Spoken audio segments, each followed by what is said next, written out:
It happened on my birthday. They chose Ethan's adventure over mine. I didn't flinch. I smiled.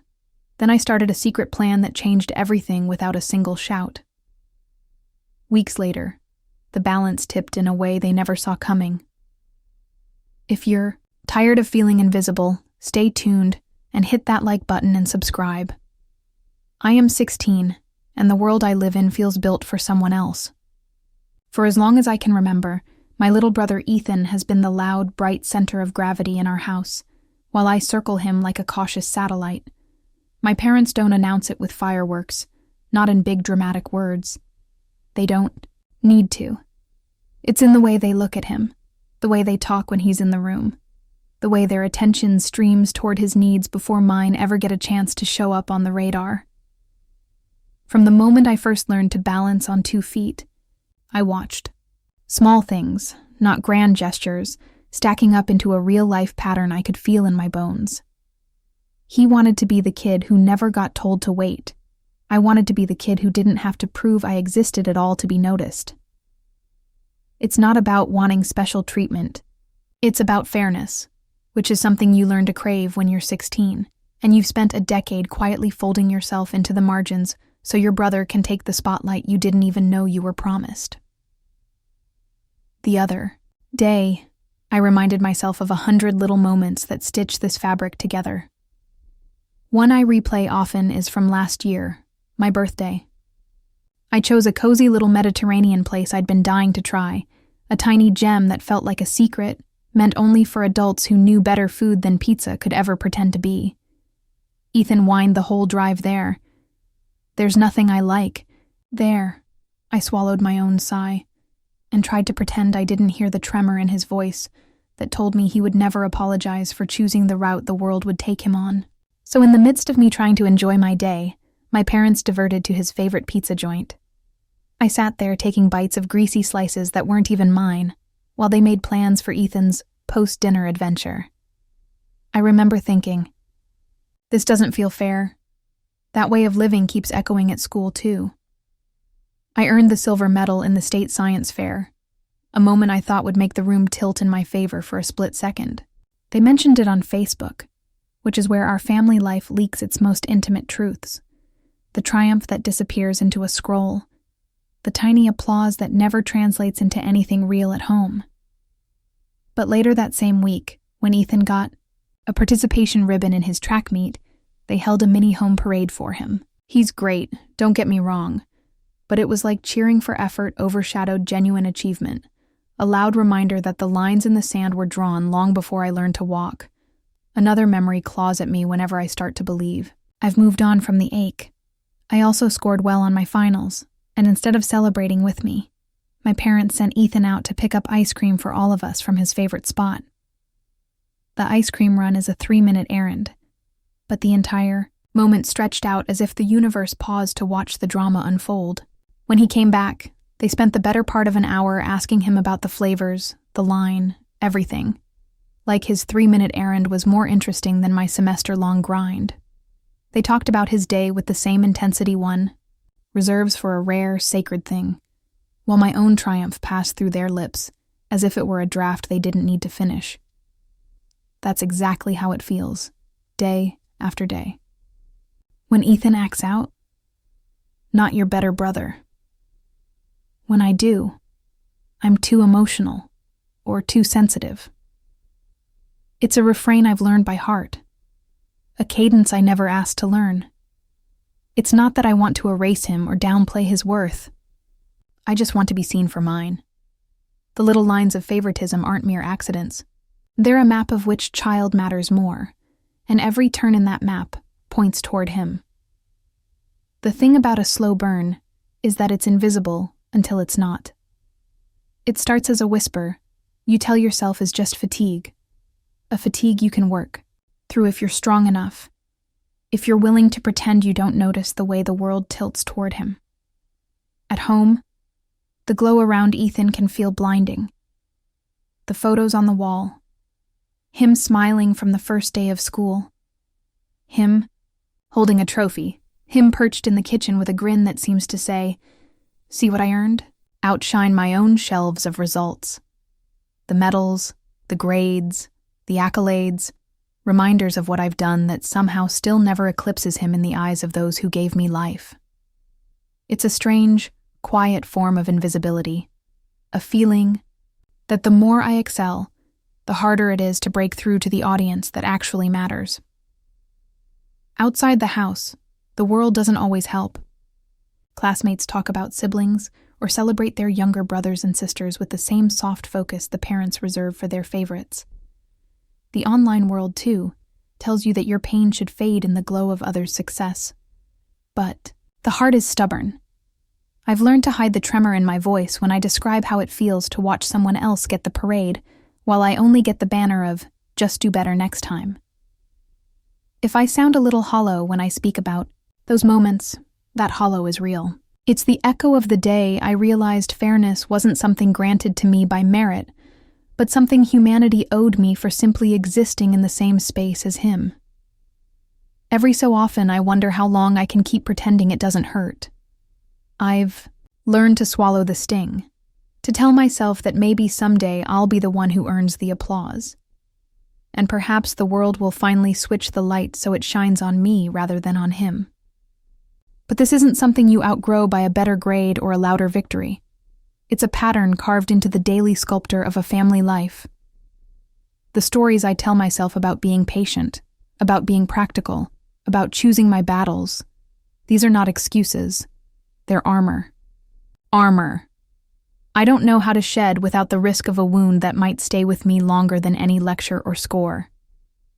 I know I'm not alone, which makes it feel less fragile, more concrete. Plenty of other kids feel the same way, I've learned, though their stories aren't exactly the same. Some have voices louder than their siblings. Some have parents who measure worth only by the trophies that end up in a hallway. Some have to swallow a lump of pride every time a friend asks about the family dynamic and glances down at the ground, feeling a flutter of shame because the truth is easier to pretend away than to face. This is part one, I suppose. The world annoy, the slow burn. The world is a stage that keeps turning, and I've learned to perform the role of the patient, dutiful sister with a smile that hides the ache of unfairness, while the clock keeps ticking toward moments when I'll have to decide whether to keep pretending or to step into the light of my own truth. The slow burn teaches patience, perhaps, but it also teaches a sharper form of resilience, the ability to endure being overlooked long enough to decide what I'm willing to risk to get noticed for me. I tell myself I don't want revenge, not in the reckless, loud way people imagine. I want balance. I want a world where effort and heart are acknowledged, where the colors of my achievements aren't washed out by the glow around someone else's. Maybe someday I'll act not out of anger, but out of a newly earned sense of fairness. For now, I keep the thoughts tucked away, a notebook of moments where the scales tipped, and I learned to measure my own worth with the tiniest, stubborn flame inside me, the slow burn that will, in time, decide what to do with all the quiet, steady years I've given to a family that still hasn't learned to see me. That night, it happened not with a bang, but with a sigh I could feel in my teeth. The house wore the same tired rhythm of wood and fridge magnets and the soft whir of the clock. But the sound in the kitchen was different. A low, practiced cheer whenever Ethan spoke, a careful hush whenever I tried to say something that wasn't about him. We ate, we laughed, we pretended the small, sharp ache between us didn't exist. Then the nurse of moments, the moment when you can almost hear the air rearranging itself, arrived in the form of a question. Ethan, when do you want to go for your practice after school this week? After baseball, he said, bright as a spark, always sure of the exact right place to be seen. And Friday, I have a robotics clinic.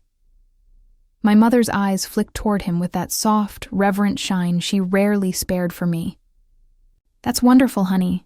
We'll arrange rides. My father nodded as if this were a conference about national policy rather than a kid's schedule. I watched, not wavering, but inside I rearranged the room so the glow around him would reach every corner and leave mine in shadow. I'd earned a silver medal at the state science fair, But the light never found that trophy when it circled the table. It found Ethan's sneakers, his hoodie, his effortlessly loud presence. And for a heartbeat, no more than that. I believed the entire world agreed with the map I'd learned to read by heart. They'd drawn the lines to favor him, again. The moment, the final straw, arrived with a quiet, domestic sound that felt like a fault line cracking beneath us. The door between the kitchen and the living room spoke softly when my sister Tara barged in from the hallway with her own, bigger, laugh, one that always demanded I step aside to make room for Ethan's orbit. My mom turned, all at once, from Ethan's #1 fan to a referee for a game no one else could see. "Ethan," she said, the way she says it when she wants to soothe a child with a trophy in his hand and a flag in the other. "Tell your sister what you're going to do this summer. You're going to apply to the robotics camp at Brighton, and we'll cover the flight, right?"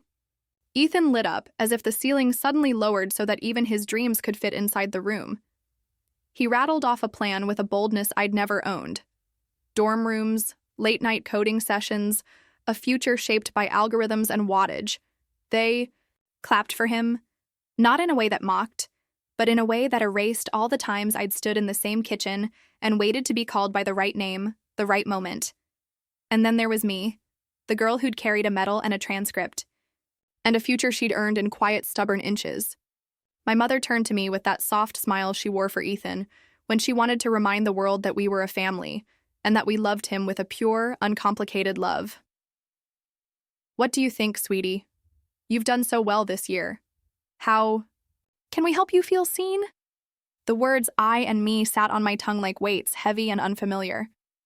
I could have said something then, would have days later, I thought, about the night my own voice had learned to tremor, about the long, empty corners of the house where I learned to exist without notice.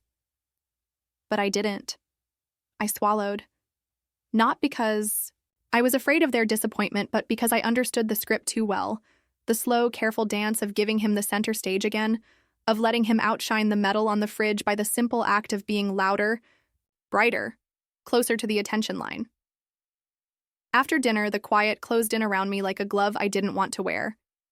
I went to my room and closed the door as softly as I could, but the room didn't stay quiet. It hummed with the sound of my thoughts. Every ache that had learned to shrink itself until it was almost nothing. I pulled my notebook toward me and wrote with a fevered, careful hand, "If the world won't rotate so I stand in the sun, I'll move to a place where I can bend the light toward me." The breaking point wasn't a single sentence or a single look. It was a series of small, unremarkable moments that added up like a stack of coins you can't quite balance on the edge of a table. The moment I saw the family chat light up with a new message, Ethan's practice schedule, Ethan's upcoming trip, Ethan, while my own latest test scores and a note about a scholarship sat ignored in the corner, I felt the space inside me widen into something that could finally be named. Not a flame, not a shout, but a precise cold hinge turning inside my ribs. I stood at my window and watched the streetlights cast long, patient lines across the pavement. The night air smelled like rain and metal and possibility. I told myself, I wasn't angry, not exactly. I was searching, a search for a map that didn't begin at his feet. I thought about the summer program I'd found in a distant city, the one my counselor had said might ruin everything if I told my parents too soon. I thought about talking to the mentor I'd met at a conference, the one who'd looked at my project and said, "You deserve to be seen." The thought was dangerous and delicious, a plan that could pull me out of the orbit I'd learned to inhabit. In that moment, I decided I wouldn't pretend to glow for their sake anymore. If the house would keep gifting me invisibility, I'd take myself seriously enough to leave the windowless corners behind. I wouldn't demand a grand gesture, just a chance to prove I existed in a way that wasn't a whisper, wasn't a footnote, wasn't a postscript, my own entry, written in ink I could see, and in a voice that would be heard. Tonight I am not waiting for the parade to arrive. Tonight I begin by writing my own invitation to the future. The breaking point wasn't a scream. It was a sentence I could live with. I will be seen, even if I have to find a different audience to see me first. Tomorrow, I'll make the first move. The strategist awakens in me with the slow, clinical certainty of a ruler opening a ledger. Dawn slips through the blinds in pale, pale letters, and I am already counting. The kitchen clock ticks as if it knows I've found a new kind of plan, one that doesn't pretend to glow only when Ethan glows. The plan doesn't shout. It threads its way in, a careful wire across the floor, not a flame, but a map. I spread the notebook across the table the way you'd lay out a board you intend to win on. Every corner of it a different corridor to walk. Alone. The numbers sit there, unblinking, and I look at them until they stop looking back and start telling me what I can and cannot do. I pull the pages toward me: college programs, city programs, travel, housing, meals, books, fees, deposits, incidentals, and I start subtracting what I'd have to pay if I stayed in the orbit that keeps me a whisper. The cost of the city program is a wall I can feel with my fingertips. The numbers aren't punitive. They're a dare. Tuition, $4,150. Room and board, $2,400. Travel, $500. Books and supplies, $350. Add in a modest contingency for unforeseen snares and lunches I'll actually eat in a campus cafe instead of mom's. Kitchen, and I'm looking at a total of about $8,100 for the first season away. If I'm to stay long enough to prove I'm more than a footnote in Ethan's photo album, the sum slides up again. Rent, transit, a little internet to pull down the lectures, a quiet desk where I can toil without the clamor of a dinner table audience. Even if I line up scholarships and work study, the family's contribution would be sliced down to a single stubborn line in the ledger: what I'm capable of earning, what I'm capable of sweating for. When I write it all out, the dollars. And the hours. I feel the old ache settle into a more useful ache. Not the ache of being invisible, but the ache of needing to be seen, balanced against how expensive the visibility would be. It's not a temptation to abandon my family. It's a promise to myself that the future I craft will not be a gift-worried hand-me-down from the past. The price tag is not a weapon to threaten with. It's a schedule I'll run on, step by careful step.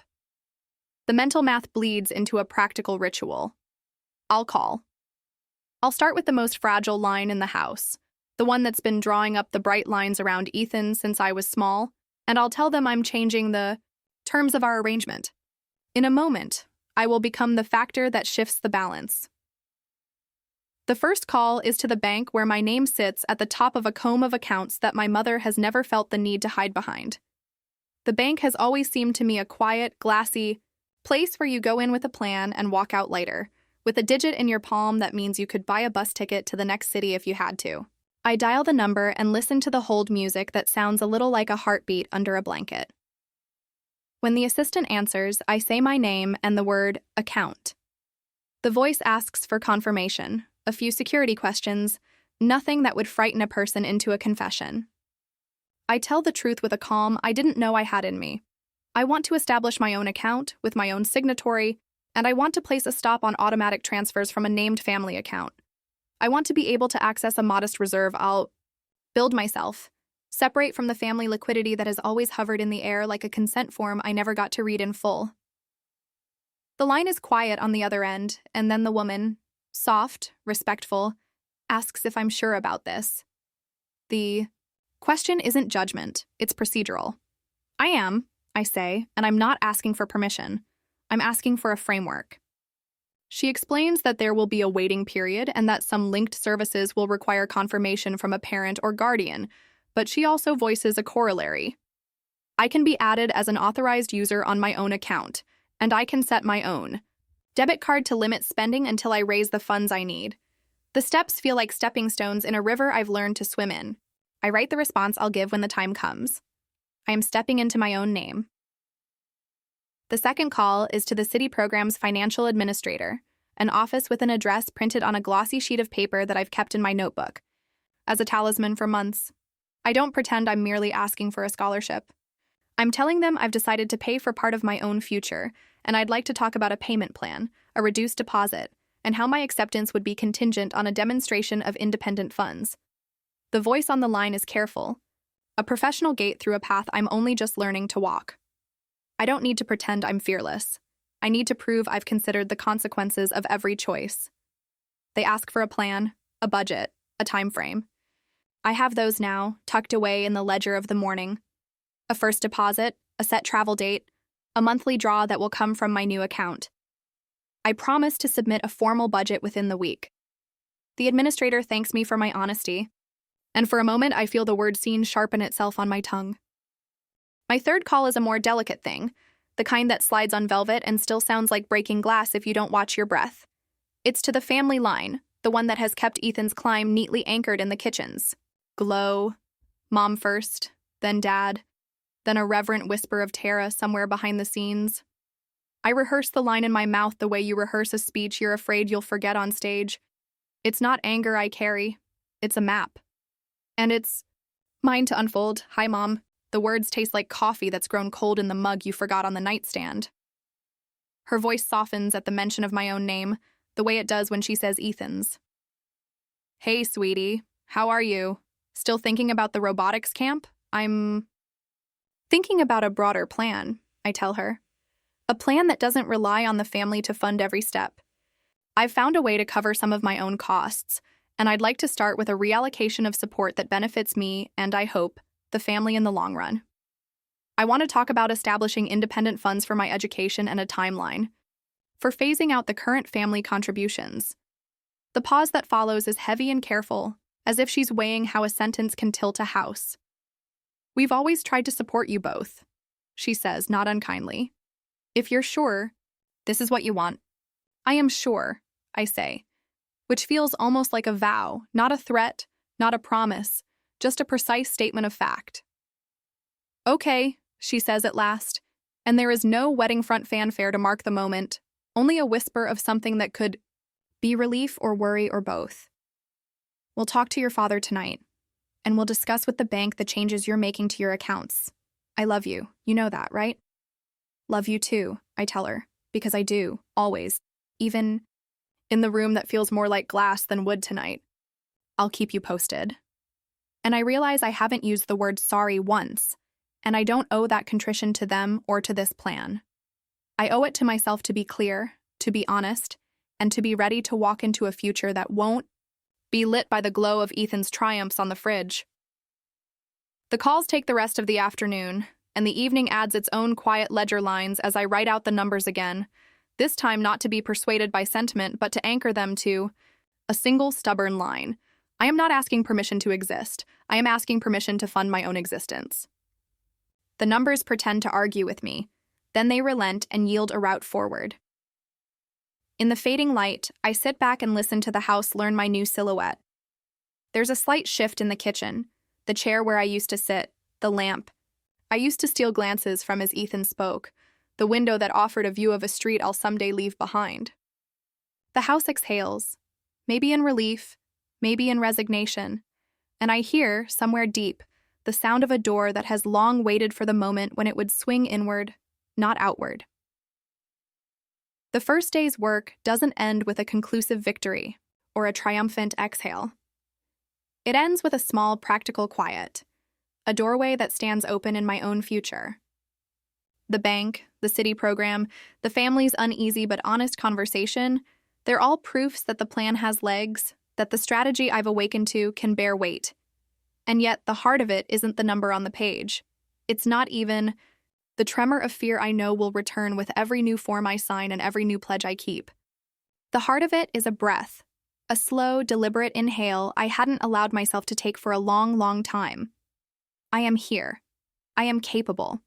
I am ready to stand in a room that isn't designed around someone else's brightness and still be seen. The narrator in me, the one who once watched the glow around Ethan's sneakers like a lighthouse, feels something new settling in, a quiet, stubborn fire that doesn't crackle or roar, but glows with the knowledge that a map drawn in ink I own can lead me somewhere I can call mine. The strategist, as I realize with a strange, almost giggling clarity, has not only awoken, she has learned to breathe with a patient kind of power. And tonight, in the hush after the calls, I let myself believe that the future isn't a single light at the end of a tunnel, but a constellation I get to chart, star by careful star, in the city where I'll bend the light toward me and keep the glow for myself. I move through the day the way a careful thief moves through a room, not because I crave to steal, but because I've learned to recognize the pattern of doors and windows in any building I enter. I don't pretend I'm fearless. I practice, the posture of quiet, practiced attention. The way a pianist keeps a steady wrist even as fingers hover over a new scale. The ledger in my bag is lighter today, but the work it represents has begun to hum in a different key, a percussion of possibilities that doesn't shout but waits for a sign. The morning after the calls, I walk to a little coffee shop tucked along a side street where the city's noise thins and the hum of a blender becomes a soft, almost conspiratorial murmur. The chair at the corner table is always free, like a small mercy I've learned to accept. I order the usual and open the notebook to the pages where I've begun to chart not just numbers, but the gaps between them. The gaps where I know there are stories waiting to be told if I only lean in the right way. The city outside moves with its own methodical stubbornness. A bus sighs and a siren writes a line across the sky. It's all noise and geometry, the kind of environment that makes a strategist feel at home. A space where listening is not passive, where every sound is a datum, every glance a rumor that can be traced if you know where to look. I'm a ship in a harbor of people, and my plan is a lighthouse erected not to burn but to reveal. I don't expect to see anyone I know here, not in this kind of place. But fate has a way of slipping a quiet edge into your day when you're not looking for it, and that edge arrives in the form of a familiar silhouette cutting through the steam of hot coffee and the clatter of cups. Mara. She sits down without invitation, the chair's legs sighing against the wood as if the room itself recognizes an old tension finally allowed to breathe. Mara is a memory I keep in the back pocket of my mind, folded between the hours and the plans and the nights I counted on a bed that wasn't mine, but pretended to be. She wears a coat that has seen rain and a face that has learned to read a room the way you read a book you've already skimmed twice and still don't fully trust. Mara, I say, almost surprised by how the word feels on my tongue. It's not a greeting so much as a reminder of something once known and now complicated by time and choice. She looks at me with the kind of ease that comes from knowing the weight of a moment and not flinching at it. You're not a name in a ledger, she says, and she doesn't smile in the way a friend smiles when you've asked for something, but in the way a witness smiles when you've asked for truth. I'm trying not to be, I tell her, which earns a quick, small nod and a careful, almost clinical study of my notebook. What brings you to a corner of the world where people count dollars the way others count stars? Her mouth flickers at the edge, the kind of flicker that means she is about to tell me something I didn't know I needed to hear and perhaps shouldn't hear at all. She doesn't waste time with small talk. She slides a small envelope across the table, a precise, nonchalant gesture that says we're not about to replay the past so much as cross-check it for any truth that still matters. Not here, she says, her voice low enough that the barista could miss it if she wasn't listening for it. Not now. But there are things you should know, things that aren't on any page you've written yet. I take the envelope with the fingers that have learned to measure risk the way a climber measures a hook. The paper is thin and the edge feels sharp, as if the envelope is more a blade than a container. Mara's eyes stay steady on mine, and for a heartbeat, I wonder which of us is the one who feels the room tilt. Grabbing more truth, I say, to fill the silence. A line I've practiced saying in a dozen different ways to sound brave without actually lying to myself. What truth are you willing to carry today? She doesn't answer with a grand gesture or a confession that would wound us both. Instead, she unfolds a small piece of paper, the kind of thing you might tuck into a budget file or a donor report, and slides it toward me with the care of someone handling something dangerous but beautiful. It is not a confession. It is a map, a set of coordinates in a language I have to learn to speak. This is an index, she tells me, pointing with the blunt tip of a pencil to a line that looks like a misprinted corridor in a building plan. Not proof, but a trail. The kind your banker would recognize if you found the right person to translate it. She taps the page twice, and the tapping sounds like a soft drumbeat, a signal. I lean in and look. The page is a sparse thing, a catalog of numbers and dates, of deposit references and distribution lines. It references a cluster of accounts I recognize from the ledger I've been carrying around in my notebook, the little, ordinary-looking figures that make up something far more dangerous when you map them end to end. There are notations I don't fully understand, but I understand the shape of them. The same dates appear when I cross-reference with my own spending plans. The same names drift into the margins, The same phantom lines that previously looked like careful budgeting now look like something more deliberate, something designed not to fund a dream, but to control a narrative. This is what I found when I left the program in protest, in a sense, Mara says, as if she's explaining something she learned the hard way, and would rather you learn it now than later. Not the whole truth, not every page, but a few edges that connect to a deeper betrayal than the one you're facing in your own life. Her eyes search mine for a moment, asking me to trust that I can bear the weight of what she's about to say. I nod. The room holds its breath with me. 2 years ago, there was a board liaison who handled a lot of the money, donations, grants, the sort of funds that sit in the system the way rivers sit under bridges. The liaison was a public face, a friendly name, a person who wore confidentiality as a badge. Behind that face was a pattern I saw repeating. The funds would appear in certain accounts with careful, almost invisible regularity, and certain people would quietly disappear from donors' lists when their projects didn't toe the line. It wasn't random, it was choreography. A few families benefited. A lot of others, like yours, were kept near the surface, visible enough to be credible, invisible enough to escape notice when it mattered. She pauses, letting the weight of the moment land. It lands like a stone in water, radiating rings that threaten to pull me under if I'm not careful. The deeper betrayal, she adds, isn't that the money got misused. It's that the misuse was designed to look like support. It's the lie that keeps a body in place long enough for a plan to harden around it. I feel the word betrayal slice through the room, a wound I don't have the luxury to examine right now, but a wound nonetheless. The numbers on Mara's page take on a different color under the cafe's pale light, their significance blooming in the quiet where trust goes to die, or to be rebuilt. Who? I ask. The single practical question. That might become a door. Who knows about this? Who could I go to without lighting a fuse that will explode in my family's kitchen? She names 3 people, each with a role that makes them sound respectable and dangerous in equal measure. A city program's former procurement officer who now works as a contractor, a board member whose charitable foundation funds more than it should, and a retired bank clerk who used to handle the accounts linked to the phantom lines. She gives me enough to begin a search, enough to know where to start digging without tipping off the people who would rather I stayed a whisper. Be careful how you move, she tells me, the way someone would tell you to tie your laces before stepping onto a cold stair. Information is a blade. It cuts where you don't expect and heals where you fear it won't. But you'll need to move slowly, or you'll wake up the room's old ghosts. I fold the page Mara has given me, slide it into the notebook, and then I do something I've learned to do only when the plan is on the edge of a knife. I ask a careful question that could change everything. Not because I want to know the worst, but because I want to understand the lay of the room I'm about to walk through. What do you want in return for this? I ask, and the question is less a demand than a trust wager, a bet I'm making with someone who has been watching me for long enough to know when I'm bluffing. Mara's answer comes in a quiet laugh, not bitter, not triumphant, but almost affectionate in its honesty. If you're asking for protection for yourself and for your plan, you're asking the right person. If you're asking me to be your shield, you must know the shield is a fragile thing in a storm of people who move money like tides.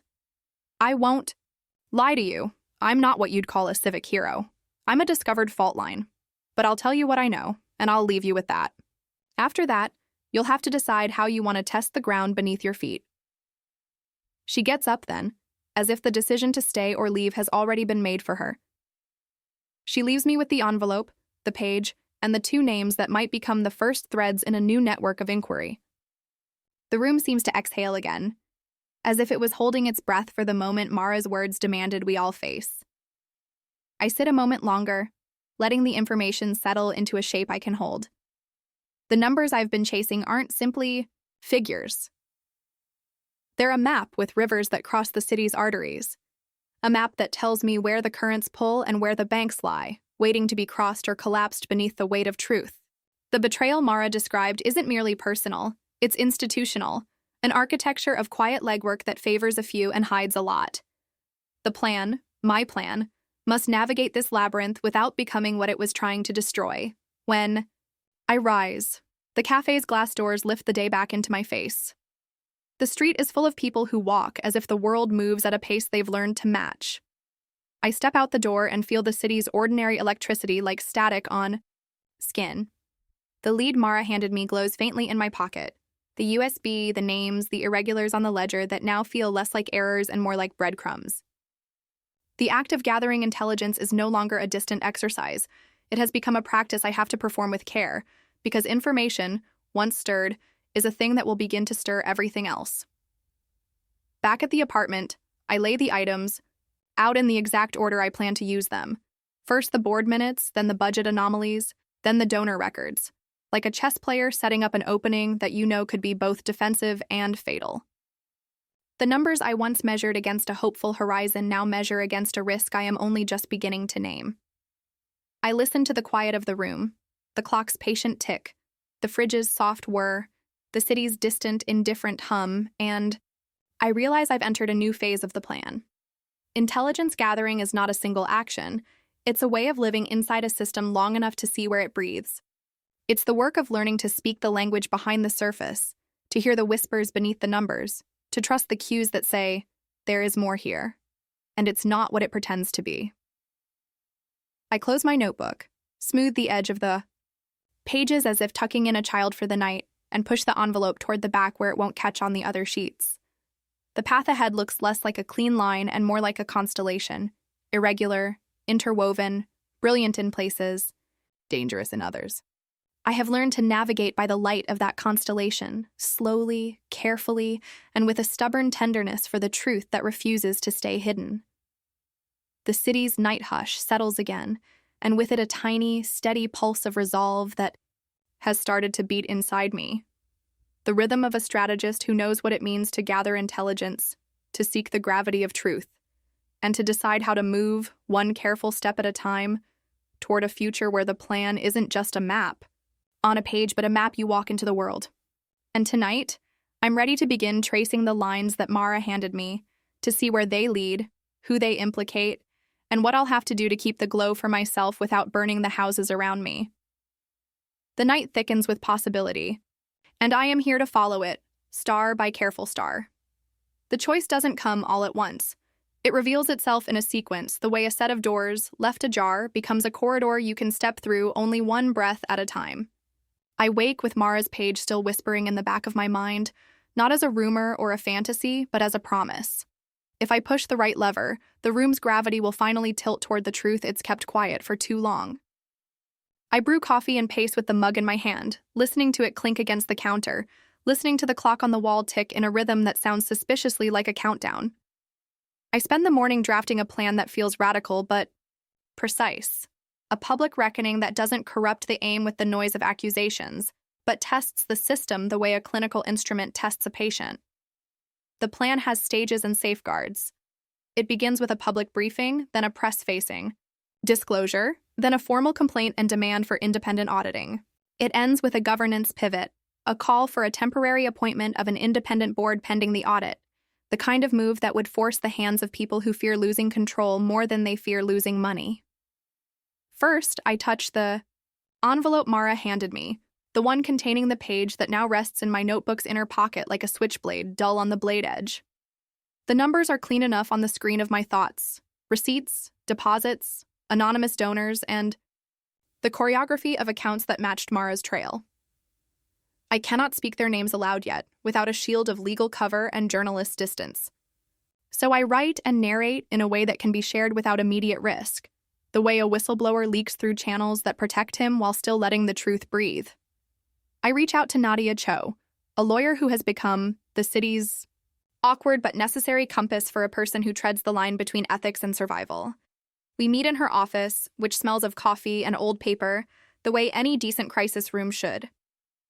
I lay out the dossier, the three names Mara named, the city procurement officer who understands where the receipts lie, the board member whose foundation plays a curious double game, and the retired bank clerk who used to flip the ledger's pages with a quiet confidence, plus the patterns, funds that appear in the budget as if they're planned to disappear into a different watering hole, donors who surface and vanish when a project claims to be misunderstood, accounts that speak a dialect of governance that reads like a theater program rather than a ledger.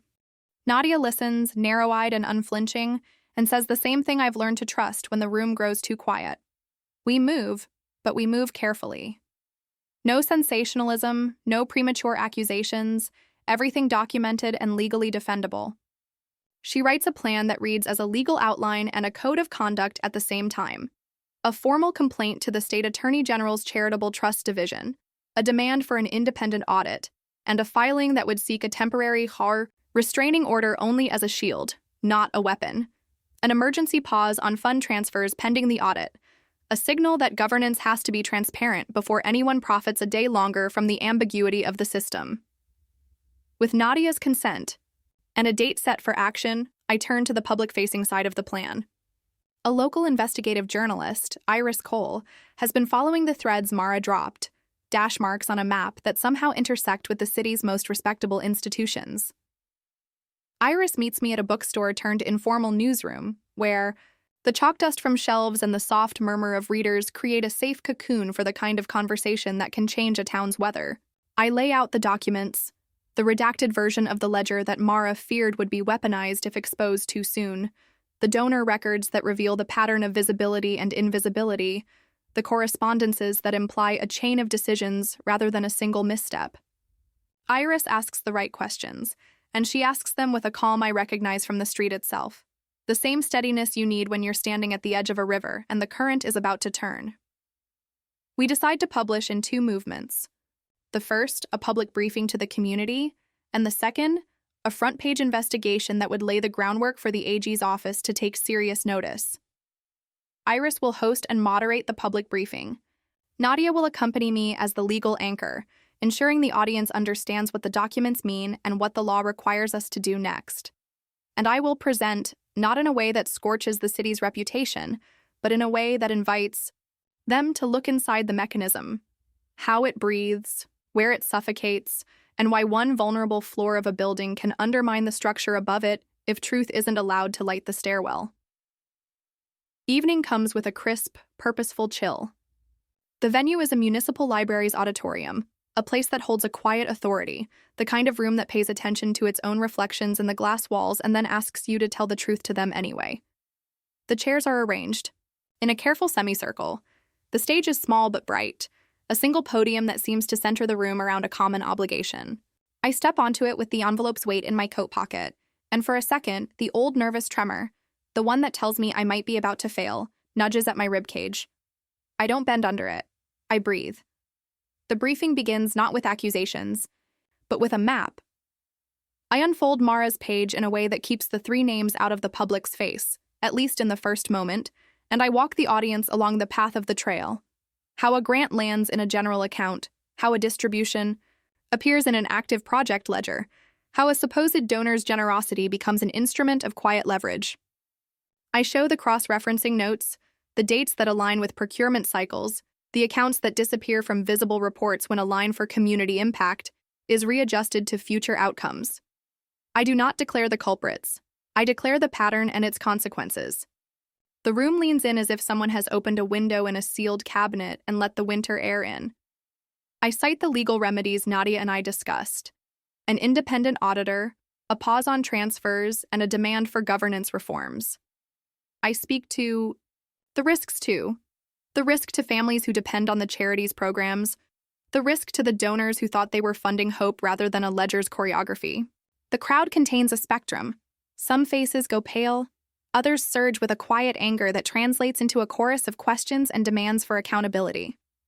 A council member rises with the habit of a man who has watched a city's machinery grind slow and easy productivity into a veneer of civility. He asks for proof, for names, for the courage to name. I offer the public version of the truth, proof that will withstand public scrutiny, not a list of whispered accusations. I offer the dates, the amounts, the accounts, the breadcrumbs Mara handed me, now arranged into a path that the town can walk without losing its footing. The room's conversation evolves into a decision-making posture. The audience votes to endorse the independent audit and to pressure the state to begin its formal inquiry.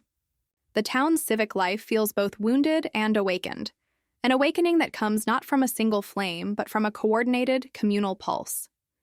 After the briefing, Iris's camera catches the hollow of a laugh from someone who previously wore a shield of doubt, and then a hand raised to applaud the courage of stepping into the light. People come up afterward to shake my hand or raise another question. A few who recognize the risk of what I'm doing offer quiet words of caution. I listen to both, because listening is not a retreat. It's the consultation I'll need as the legal drums begin to beat in the days to come. Backstage, Nadia and I finalize the formal complaint. Iris finalizes the narrative's framing for the next day's publication. The documents, Mara's page, the donor records, the ledger's cross-reference notes, sit on the conference table like a map that has to be read aloud for the room to believe in its own coordinates. We file the complaint with the AG's office and send a copy to the city's Inspector General and to the Foundation's regulatory oversight arm. The calls arrive quickly, a mix of praise, fear, and a few threats that come when truth begins to travel at speed through a town's nerves.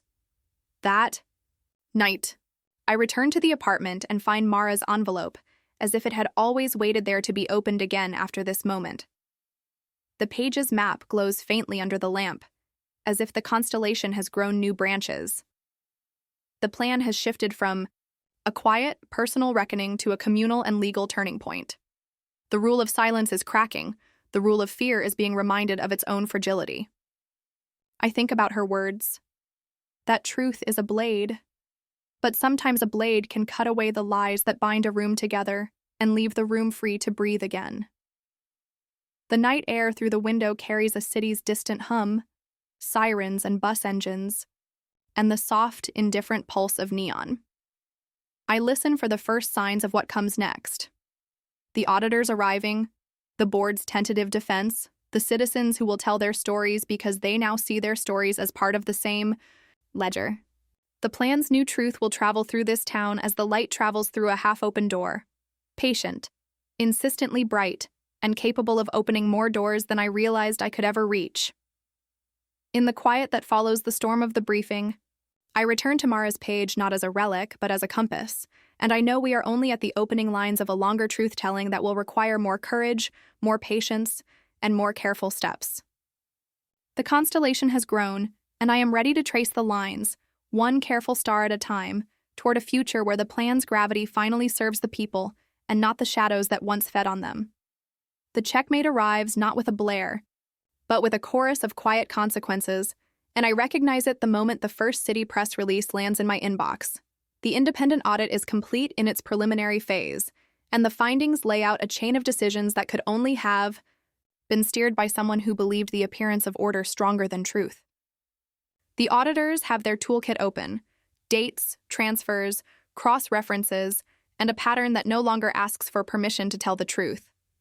The city moves in steps, one official announcement, then another, then a cascade of internal memos that say, in effect, the old questions have old answers and the old answers have to go. The three names Mara insisted on preserving in the shadows finally walk into the light, not as rumors, but as threads in a document that cannot be untangled without consequences. The first to bend is the procurement officer. A midnight call from the AG's office confirms that he has been suspended pending a full criminal and civil review.